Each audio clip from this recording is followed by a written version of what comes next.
আসসালামু আলাইকুম বন্ধুরা, কেমন আছো সবাই? আজকে আমি আবারও চলে এসেছি তোমাদের সাথে আমাদের 14তম ইফতারের ভিডিও শেয়ার করতে। দেখো, তোমাদের দাদাভাই কিন্তু আজকে ইফতারের সময় বিরিয়ানি নিয়ে এসেছিল, সবার জন্যই এনেছে। আমি আমারটা তোমাদের সাথে শেয়ার করলাম।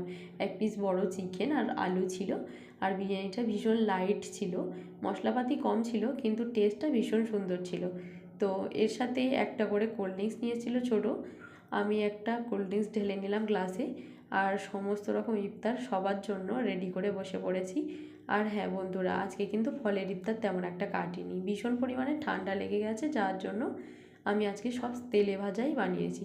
দেখো, লোটে মাছের পকোড়া আছে, টমেটো ধনেপাতার চপ, আলুর বম, শশার স্যালাড, ছোলা আলু ভাজা করেছি, তার সাথে আছে কাঁচা ছোলা, এরপর খেজুর, কাজু, কিশমিশ, তার সাথে নিয়েছি কিছু কুল কেটে নিয়েছি, আর শশার স্যালাড বানিয়েছি টমেটো দিয়ে, আর বিভিন্ন রকমের তেলে ভাজা, তার সাথে শরবত। শরবত ছাড়া তো ইফতার হয় না।